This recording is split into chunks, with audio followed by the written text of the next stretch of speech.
Hello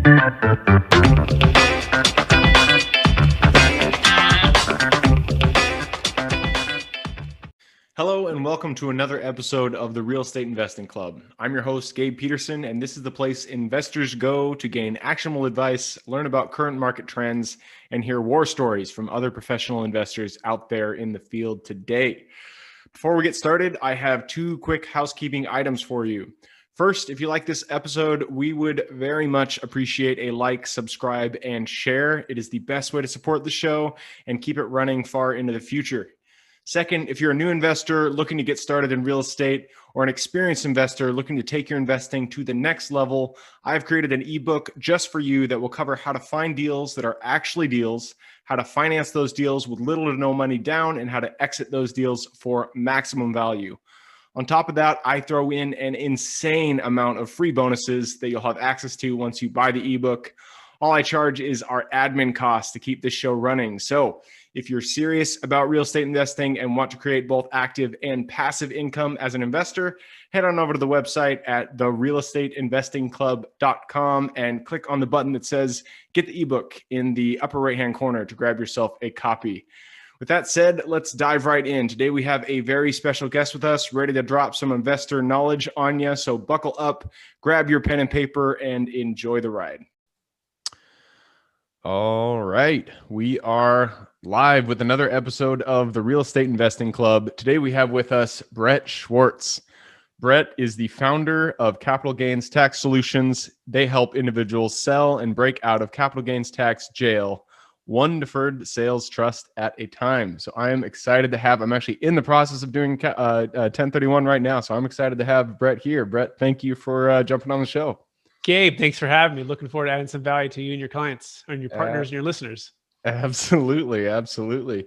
Here at the Real Estate Investing Club, we always start with stories. So why don't you take us back to the beginning? How did you get started in real estate in the first place? Yes, it wasn't always easy. You know, I started out at a company called Marcus & Millichap, helping people buy and sell multifamily properties here in Northern California. And it was in 2006 is when I started. And then just when I started to get some momentum, everything hit the fan. And that was in 2008. And so I went from making just a little bit of money in commercial real estate, barely surviving with my wife and our daughter at home, living with my brother in his condo, to making next to zero. So I did what every good entrepreneur, real estate broker, or agent wants to do. You figure out a way to keep the dream alive. And that's when I got a side job hustle at a place called Cheesecake Factory. So by day, I would be making cold calls. And by night, I'd be wearing the exact same tie that I had at Marcus & Millichap to serve cheesecake nights and weekends. You see, what was happening was the crash happened, and that hurt not only agents, but also our clients. And so I had to figure out a way to kind of make it in the business, to be able to keep my wife. Our goal was to keep my wife home full time to be able to raise our daughter.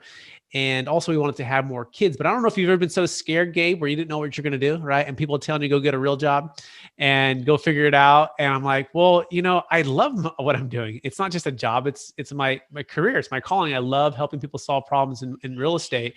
But just at that moment, my manager, when things felt like they were the darkest or the toughest financially, my manager brought in a gentleman to speak on what's called the Deferred Sales Trust. And that changed my real estate career forever, because all of a sudden I had something that was an alternative to a 1031. And I was able to help my clients who felt trapped by capital gains tax. Fast forward, this is what I do now. I coach and train folks on how to do it. And I also invest personally in real estate and still do 1031s for clients when the market makes sense. But mostly we just focus on the Deferred Sales Trust. Awesome. Well, that is I love hearing those stories. I know, when you were going through it back in the day, I'm sure that was a hard thing to go through, but that's that kind of like mentality that you get, the grit, having to work a job and then also keep following your dream. I'm sure looking back on it now, you can just say, yes, that really contributed to who I am today. It really gave me the grit that I needed in order to keep going down this path. 100%, right? It's a blessing now, right? It's hard when you're going through it, but with the pain of discipline and perseverance, there's always something that you can reap from that. And I was able to do that because I had great mentors, and I had great, my wife was supporting me, and I had good family friends, and my cousin was in the business as well, and he was supporting me. So without that support, I wouldn't have been able to push through. But with that support, I was able to, and better for it now for sure. And here you are standing today. Love it. So I said deferred sales trusts, and when we first started this episode, I said 1031. That just shows my naivety when it comes to this kind of thing, because I thought 1031s and deferred sales trusts and all that stuff was kind of the same thing. Obviously, I don't know what I'm talking about. So educate me. So what is the difference between a deferred sales trust and 1031? Great question, Gabe. And I want you to think of the analogy Blockbuster versus Netflix. Do you remember, Gabe, going to Blockbuster? I don't know how old you are, but I grew up in the 80s, and that was our place to go on a Friday night to find that movie. But you saw the movie at the end of the aisle and you're walking up to get it. But guess what? Someone two steps ahead of you grabs it behind that cardboard box. And so you're bummed out. But even if you got that movie, guess what? You had to return it within 3 days. And if you didn't rewind it, you got a penalty and you got a penalty. Well, that's like the 1031. And that's what I want to propose to your listeners right now. The 1031 is like Blockbuster. It's very restrictive. You have to buy something and hold it and then sell it and then buy something within 180 days. We call it the sell high, buy higher within 180 days. And if you live in Seattle or San Francisco or any of these highly appreciated West Coast markets, you're seeing all-time record prices. And guess what our parents taught us to do, Gabe? Sell high and buy low. They didn't teach us to sell high and buy higher 180 days later. And that's what the old Blockbuster 1031 forces you to do. Versus what? The Netflix, the deferred sales trust. You can now sell high, sit on the sidelines and buy back all tax deferred at any time. And the best story for that was what I call the Monday morning quarterback story. A gentleman in Minnesota in 2006 sold a $20 million asset. You see, he's worth a couple $100 million. He prints money when it comes to commercial real estate investing. He's so smart that he said, you know what? This market makes no sense to do a 1031. And for the first time, he used a deferred sales trust. And guess what? 5 years later, that same property he had bought was foreclosed on. So the bank calls him and says, hey, do you want to buy back the property that you sold 5 years ago? He goes, well, maybe. What's the price? They said, well, 60 cents on the dollar. So he said, sure. So he uses the deferred sales trust to buy, to partner with him to buy this asset at 40% less than what he had sold it for. But guess what? All tax deferred. And the biggest secret that your commercial real estate brokers or most of your QI companies don't want you to know, using the deferred sales trust, didn't have to do a 1031. And so that is the first biggest secret between the difference between the two, is to sell high and buy low. The next one is what's called equal or greater value. See, in a 1031 exchange, you oftentimes have to buy, you always do equal or greater value, but oftentimes that means equal or greater debt. Well, guess what, Gabe? When's the time not to get into debt? When there's low inventory, when prices are through the roof, when we're at all-time highs. That's not the time to get into debt. The time to get into debt is when it's like maybe 5 years ago, when the market was lower, when there's lower price per square foot, when deals can make sense, right? So the key is to sell high and buy low, not take on any debt. Well, too often the Blockbuster way of doing things, you have to take on debt. Not so the deferred sales trust. In fact, we just did a 1031 exchange. We saved one in Georgia for a $7.6 million sale. And the gentleman had about $3 million of equity and about 4.6 of debt. Well, he paid off all of his debt and he's debt free now. Moved the funds into the deferred sales trust. So he's debt free, right? That's a great time to get out of debt right now. And the last one is a brand new depreciation schedule. You see, the number one reason, or one of the top 3 reasons to own real estate, is for the depreciation to offset the income. But guess what? In the 1031 exchange, eventually, if you own property long enough and you 1031 long enough, you run out of depreciation. Yep. So the intent is a brand new depreciation schedule. The challenge is the 1031 Blockbuster, your old depreciation schedule travels. So let's say you had a $10 million deal, multifamily that you've owned for 27 and a half years, Gabe. It has a 0 depreciation schedule. Well, if you do a 1031, that old depreciation schedule travels not good. Well, the better way is the Netflix. You sell that same asset, you move the funds into the deferred sales trust, and then guess what? You use those funds to buy a deal and you get a brand new depreciation schedule. So I'll pause there. But really what we're saying here is go with Netflix and let's just stop doing the Blockbuster altogether. Yeah, you sold me on Netflix versus Blockbuster. I'm always going to pick Netflix there. I do remember the time, I was born in 1986, so I definitely grew up in the Blockbuster era. That was I do kind of miss going to the stores and picking out the movies and everything. But I would always choose Netflix right now, which is what the deferred sales trust is, according to you. Which I'm actually just closing on a 1031. It sounds like I made a mistake doing that. Well, it depends if the bail makes sense, right? I mean, for my client in Georgia who didn't do a 1031, he was looking at 4.5%, 5% cap rates, not a lot of value add. Rents were through the roof. He was just going to buy in the 1031 just to defer the tax. So Doesn't mean you can find a deal in every single marketplace. Don't get me wrong. Okay. Right. It's just harder to find those deals. So the question is it value add? Is it a mismanagement? Can you raise the rents? Can you do something that's going to increase your wealth? Or did you buy it just because of the tax? Obviously it's not always just one or the other, Yeah. but you got to weigh those decisions. But as soon as you know there's another option, right? And depending on your needs and your vision for your wealth, Gabe, the deferred sales trust can be a great fit. Awesome. Well, I'm glad I'm learning about it now. I'm sure I'll have to check that out the next time. So I'm going to move us into a little bit more deep about your own experience in real estate. It sounds like you started at Marcus and Millichap. That is a very, very well-known commercial brokerage. And so I'm sure you got started in commercial. Did you ever do single family, any multifamily, or have you always been commercial 100%? Great question. I took a little 3 or 4 month stint at Keller Williams in Oh, nice. Sacramento. And I quickly realized that I wasn't a residential, didn't fit my personality type. I was, competitive, played basketball in college and football in high school. And so I wanted something that was not that residential is not competitive, but I wanted something that was super challenging, something that's just so hard to get into. And so Marcus and Milltap was a great fit for those first few years. But for my personal family, yeah, I've done some single family. A quick little side note: the deferred sales trust also works for primary homes, which are highly appreciated, where the 1031 doesn't. And so what I do a lot of what I do now is I coach and educate single family luxury realtors on how to use this to grow their business. And so I'm still definitely. I didn't know the 1031 could not be used if it's a primary. Correct. Yeah. So on a 1031 exchange, you have to be investment property. So what we have for primary homeowners is what's called a 121 exclusion. So if you live there 2 of the last 5 years, Gabe, you get a 250 if you're single, 500 if you're married on the capital gains on the gain, right? But above and beyond that, you owe capital gains tax if the 1031 doesn't work. So the only option you have is to move out of your house, maybe rent it for a year or two, establish it as an investment property. Now you lose that 121 and then 1031 out of it, where we say, no, don't do that. Just sell today. We just did a deal in Palo Alto for 8.3 million. And the gentleman sold, who's actually the #1 Keller Williams agent multiple years in a row. And he's the top guy in Palo Alto for years. He used it for his own house. That's crazy. Yeah, he used it for his own house. He's like, Brett, I haven't seen this in 20 years. This is incredible. And we use the deferred sales trust. So yep, that's one of the unique parts about it that I forgot to mention about the Blockbuster versus Netflix that we work for. So deferred sales trusts, 1031, these are all ways to defer your tax payment. Is there any other kind of structure that is used out there, or are those basically the only two options out there? There's 5 main ones. There's a charitable remainder trust, but most of our clients don't want to give it all away to charity. There's what's called an opportunity zone, and those can be good as long as you can actually find a deal that makes sense. Again, right now we just have a hard time finding deals that make any kind of sense because everything's highly appreciated. There's what's called the Delaware Statutory Trust, which we call the other DST.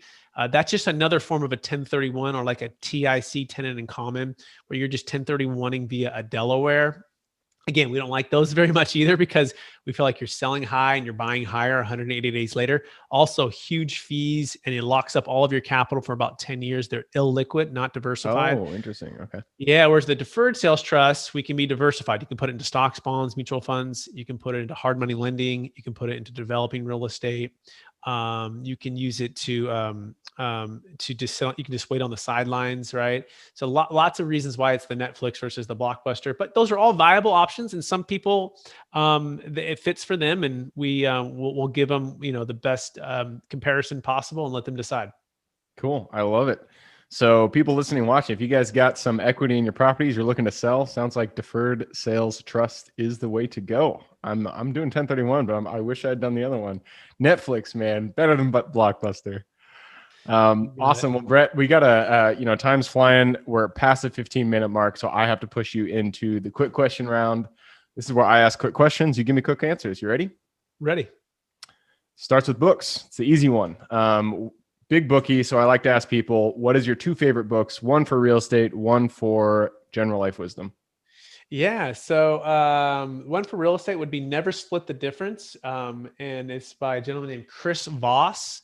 And he talks about this idea of tactical empathy, right? Where you can connect with people in a way where you're listening and you're finding ways to emotionally connect with them so that you can do more deals and negotiate better and really have a win-win for everybody. And so the main concept is what's called mirroring. So when you say something, let's say Gabe is saying something, I'm mirroring the last three words. So if he says, "Oh, I wish I would have done the deferred sales trust," and I go, "You wish you would have done the deferred sales trust."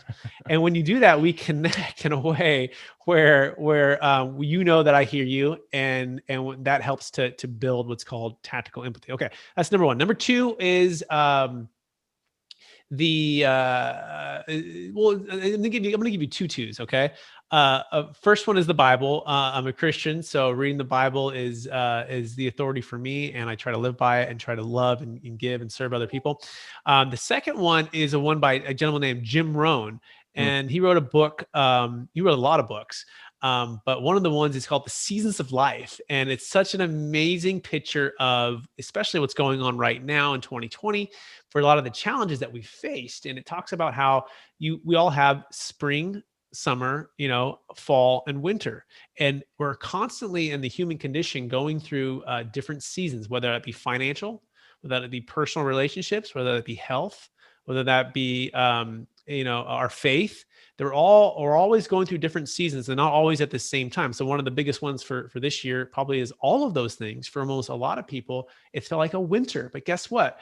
The spring does come, right? And things do change. And there's things that you can be doing during the winter to prepare yourself for a successful spring. So it's very inspirational and a very beautiful book called The Seasons of Life. Awesome. I love that. I like the concept of, everything is cyclical. There's seasons to everything. And I'm a big Jim Rohn fan, so I'm going to have to pick that one up. The Seasons of Life. All right. So going on. Next question. This one's for your younger self, the Brett who was, just getting out of college, maybe applied to Marcus and Millichap, had zero real estate experience. Go back to him, look him in the eye, shake his hand, give him one piece of advice moving forward. Yeah, the one golden nugget would be this: learn to work harder on yourself than you do on your job. If you work hard on your job, you'll make a living, and that's fine. But if you work harder on yourself, you'll make a fortune. And this is also by Jim Rohn. Okay. And the idea here is not to make a bunch of money, although that's really cool because then you can give and serve and bless others, right? More. But the idea is to become everything that you were created to be. You see, I believe we were all given certain gifts in these lives, and these gifts are given to us to be a blessing to others. And so when you work harder on these gifts, on these strengths, on these things that you were given, you can become more valuable to your clients, to your family, to your friends, and ultimately you grow your profits too for your business. Okay, so what are those five areas? Well, one of them is called your faith, right? One of them is called your finances. One of them is called your family, your friends. Personal development and leadership. One of the things that I didn't really realize was kind of a category. It's actually its own category. And of course, there's the career and there's the educational part. But most of my life was spent on just getting the education or getting the college basketball scholarship or, succeeding with good grades or making big income. And those things are important, but they're not all the most important things, which are the other kind of major areas. So again, learn to work harder on yourself than you do on your job. I like that. Achieving your potential. So moving on, next question is an easy one. This one is your habits. So what habit in your life today do you feel contributes the most to your success? Yeah, I would like to say right now, given that my wife and I, we have 5 kids and then two businesses and and the podcast, 2 podcasts. And it's really the Miracle Morning routine. Hal Elrod read an amazing book. And it's waking up and getting centered, reading, again, I read the Bible every day, and visualizing the day, looking at my goals, reflecting, trying to work on journaling a little more. It's harder for me to do that, but I know it's good. Those types of things. And also, getting rid of the things that can be kind of negative, right? Which the news, right? I've tried to practice the habit of, literally, I did like a 67-day fast where I'm like, I'm not going to watch any news. I'll maybe turn on, one a little bit before the election. It was really hard because I'm passionate about, the world and America and everything that's going on. But I just turned it off. I'm like, I'm not going to look at anything and just focus on my family, on my business and everything else. And anyway, so those would be the two things. You gotta say no to certain things that are those pressure points that they're gonna kind of throw you off, what your purpose is for life. And then you've got to embrace and focus every morning, if you can. Morning's been good for me, on the things that you should be doing. I love it. I've read Hal Elrod's book. It's really good.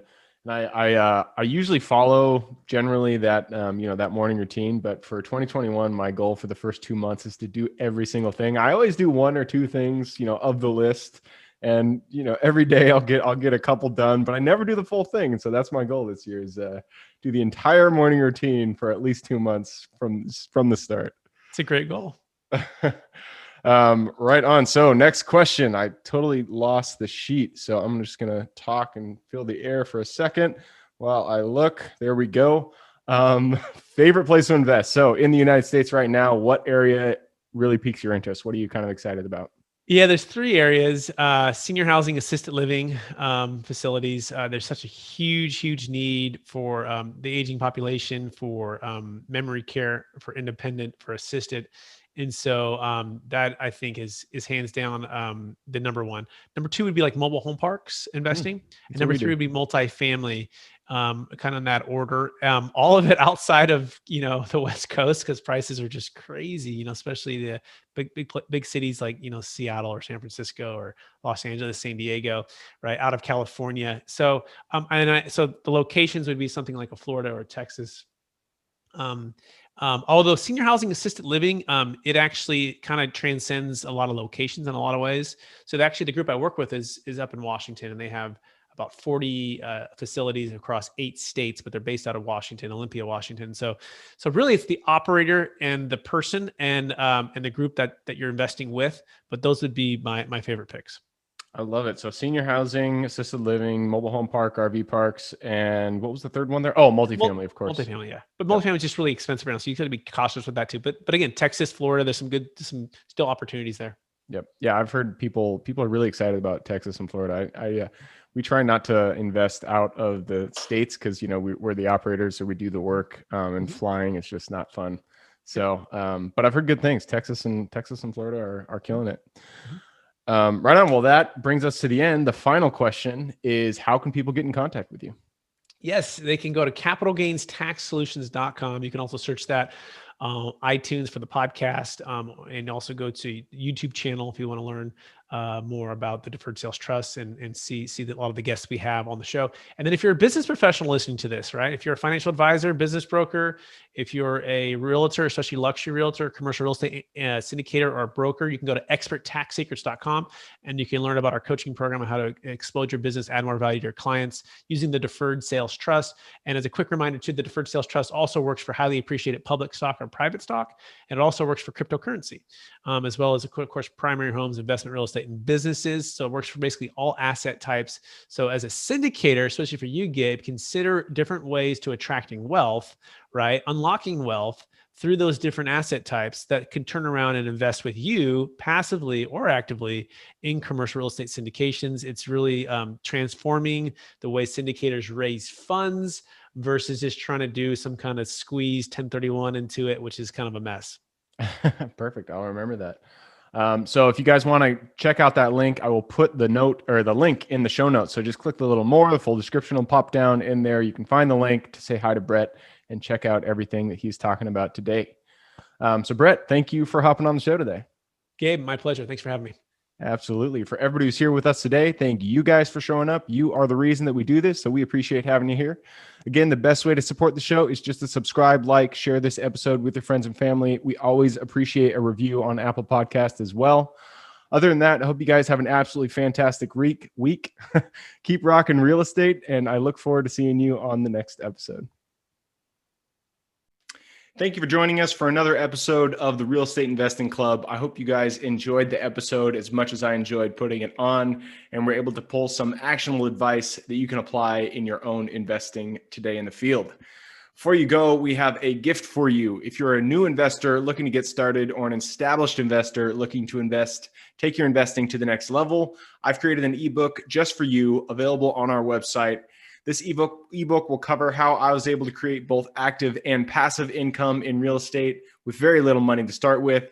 In it, I will address the 3 most often cited obstacles new and veteran investors run into by showing you how to find deals that are actually deals, how to finance a deal with little to no money down, and how to exit those deals for maximum value.